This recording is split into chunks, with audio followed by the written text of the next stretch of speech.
Yo, this DSA1 UGA fan opinion and rants. How y'all doing? I was in a Bama fan chat last night. Well, yesterday, and it was Kangaroo Black. I like that dude.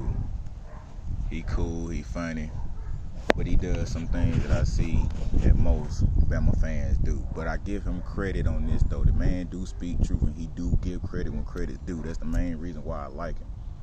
He don't BS around too much as far as not telling the truth or just making up stuff. But when it comes to trash talking, I can get that too, because I mean, Bama has one of the best teams in recent memory, I will say that.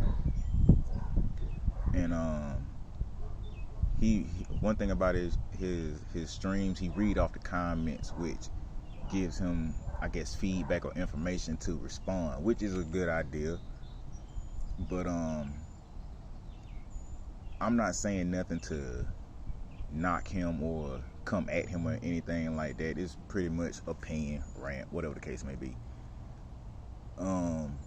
I looked up some info, and he was talking about Kirby has more 2-loss seasons than Nick Saban has.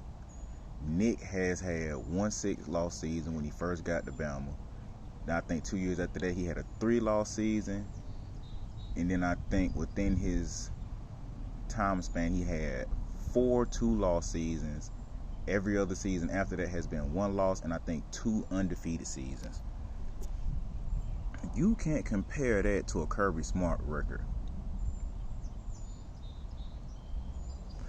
In the aspect that he's been there since 07. Kirby got there 9 years after that. 8 or 9 years to Georgia after that. So how can you compare his record to what Nick Saban did? Like, that's like trying to compare a newborn to a toddler. Well, he ain't walking fast enough. The young baby just popped out. Like, what you expect him to do? I mean, let's be realistic about it. Now, I know it's trash talking, but come on. This being unrealistic to an aspect. And some UGA fans, when it comes to trash talking, some of y'all just need to stop. Like, seriously, if you're going to trash talk, make a good point. Don't sit up here and be trying to trash talk a team that's dominant, because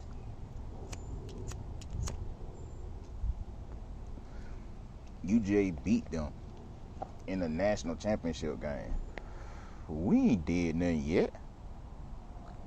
As far as wanting Kirby head for Stetson Bennett, I'ma say I didn't want his head. I just wanted to see better QB play, which is the same thing he talked about at the time. And as far as it's trying to lump all UGA fans into one bowl, if you want to go that route, I can go that route too. All Bama fans are spoiled until they mess around and get beat by Texas A&M this year. Hypothetically, could be a possibility. Y'all gonna be looking real sick. Them 18 national championships don't mean nothing in the regular season. Just like Georgia national championship don't mean nothing in the regular season. It means absolutely nothing. It's just one that we got out of the 2 that we already got. If y'all get one this year, it's 1 out of the 18 that y'all already have. It don't mean that. And then you want to talk about how, I forgot the coach's name that he mentioned, Golding or Golding or something like that. Defense was tearing Georgia up. If they was tearing Georgia up, how the hell we get a lead on y'all in the national championship? Kirby Smart has only played Nick Saban, I think 7 times. And I don't think Golston was there all 7 times. I think he just got there like maybe the 2nd or the 3rd year, or maybe even the 4th year after Kirby had left. So no, he really wasn't doing it like that. And then you want to sit up here, and I can understand this from what Kangaroo Black was saying, as far as Kirby has been the best thing since sliced bread, and he named the 4 defeats that came when Kirby was there. But you wasn't saying that shit when Kirby was helping blow teams out 50-something to nothing, or 7 or 12, When Nick Saban was getting mad at fans for leaving a boring-ass game. Who the fuck want to sit there and watch that? And to his point, yeah, UGA fans left, but Kirby nor Mark Richt was complaining about it. Like, come on, now. Like, seriously, Kangaroo, you really want to go that route with it? Like, nobody, no coach that I've seen so far complain about their fans leaving because they winning a game. Like, who does that? I done seen coaches complain when they're losing and the fans are winning, like, dang, show support for the team. You know, they out here fighting every quarter, every down or whatever to win the game, and y'all leaving, y'all not showing support. I can understand that, but at that same time, don't nobody want to see a team get blown out, home or away. People be complaining about the SEC is too tough, and there's not a lot of good SEC teams, and the bowl games to an extent prove that. Because the SEC has not, I don't think, has really taken the lead and beaten other teams from other conferences because the SEC overall is weak. The West is the strongest side, but did the West win many games last year outside of Alabama? No. Not in the bowl games, I don't think, and I could be wrong on that. Somebody correct me when you see this video. But as far as that go, I'm gonna say something on some of these UGA fans.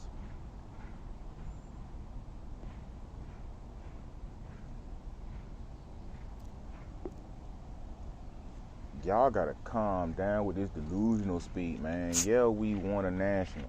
It is championship season. We in there.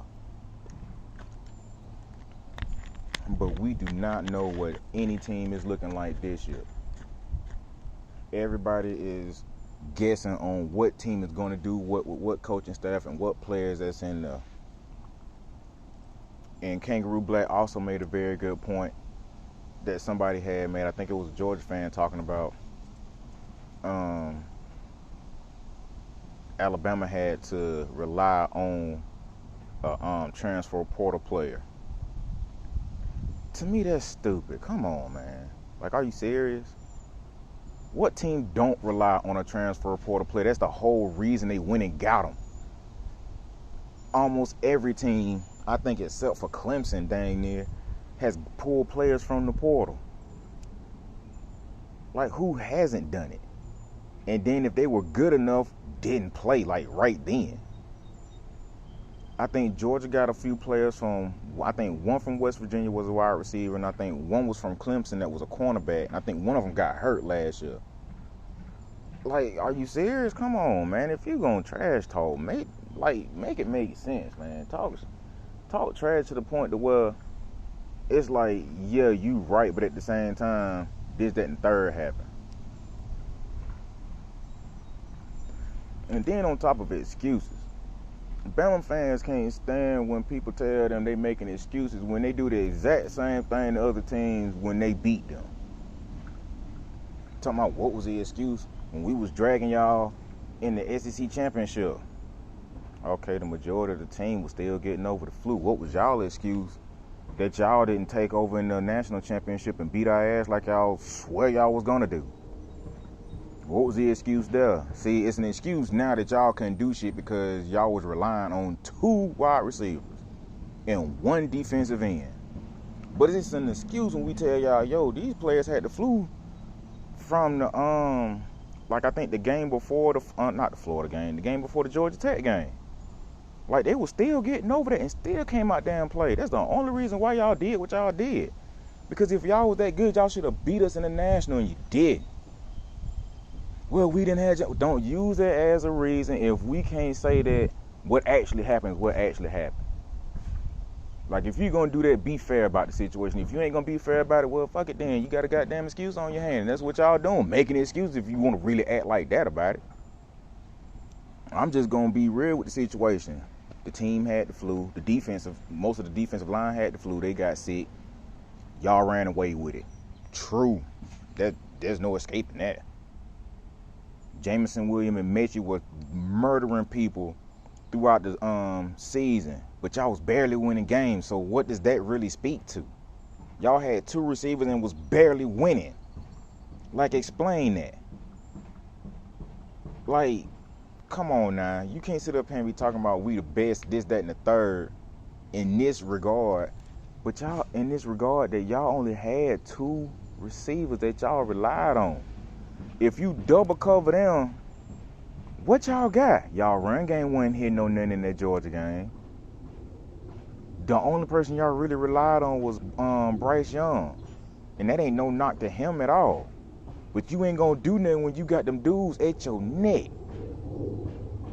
Stetson Bennett didn't look good at all that first half of the game.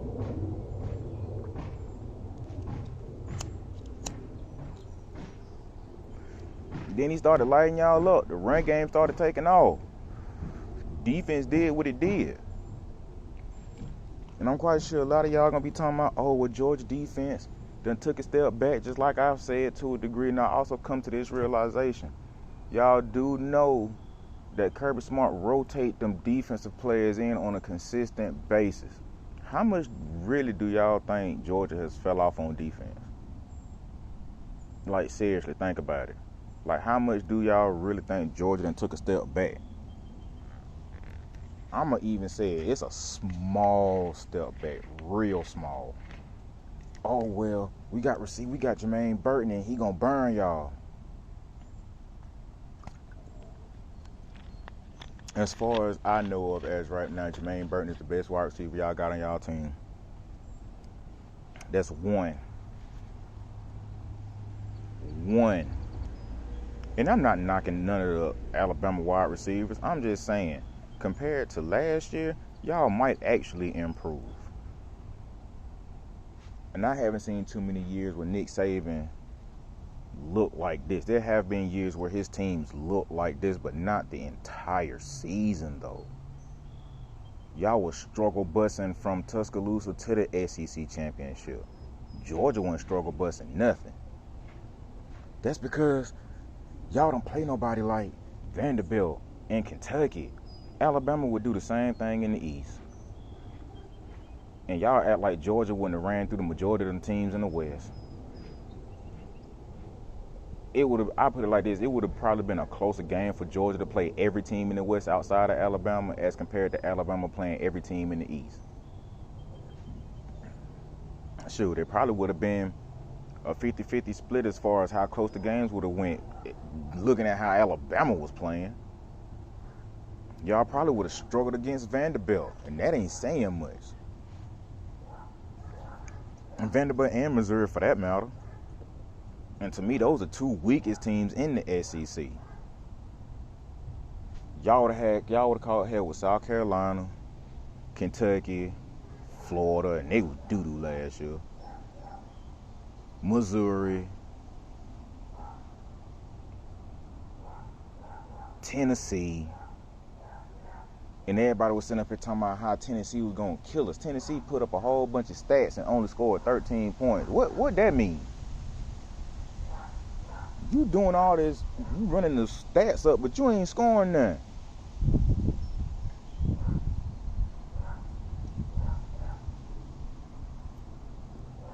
Some of y'all kill me with that. Mississippi State might get y'all. We done played Mississippi State already. Not recently. Well, we have played them recently, but not within the last, I'd say 3 to 4 years. Like, y'all really think Mike Leach is gonna really do a whole lot to us? Outside of the Oregon game and maybe the South Carolina game, y'all really think Mississippi State is gonna do something? Like, come on now. If Mississippi State can't beat y'all, what make y'all? If Mississippi State can't beat Alabama, what make you think they're gonna beat Georgia? Like, y'all really tripping. Shoot, if anything, y'all better be worried about Arkansas. LSU ain't gonna really do too much this year. Y'all act like some of these coaches that be coming into the league gonna really do something as soon as they get there. Nope, not gonna happen. Nick Saban didn't do nothing when he first came back to the SEC. Kirby Smart didn't do nothing really. I think Urban Meyer's probably the only one that really did something when he first got to the SEC. And that didn't last too long because he was on Tim Tebow coattails, and then after Tebow left, he mysteriously had an illness, and then he left and went to Ohio State. Not immediately, but y'all know, if y'all watch college football, y'all know what happened. Will Muschamp didn't do nothing really. Butch Jones didn't do nothing really. Heupel didn't do nothing really. Leach didn't do nothing really. Pittman, I think his second year, he really did something. He went like 9-3 or something like that. He started off the season undefeated until he ran into Georgia. Like, come on, man. Y'all tripping. Billy Napier, man, that dude, man, y'all tripping if y'all really think these new coaches going to really do something in these conferences this year. Sitting up here thinking, what's his name that went from Oklahoma to USC is going to do something. That conference is weak, but that don't mean he going to really sit up there and bring that Oklahoma offense to USC and really take off like that. And Brent Venables, he might be able to do something in the Big 12. He might. And then talking about how Kirby Smart took a picture of the recruiting board. I mean, why not? I mean, it just depends on what type of coach you are. Nick Saban ain't that type of coach. He can care less about that type of stuff. Kirby Smart, like, this is an accomplishment for him. He's a head coach at this point when he did this. And been building on it ever since. Now just imagine, let's say Nick Saban wins another 2 within the next 5 years, depending on how long he stay in there. He'll be 79 pushing 80 at that point. Y'all really think Nick Saban gonna keep this up? Because y'all Alabama fans kill me with this talking like he gonna pull what was that coach name that was at Penn State? He gonna pull something like that and like literally stay there forever.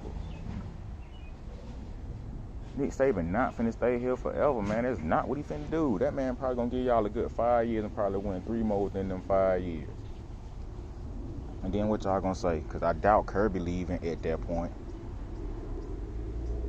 Then what's really gonna be the issue? Because look who's gonna take over. Georgia. Georgia finna start winning. It's gonna be right when the playoff expansion happen. Who beating Georgia?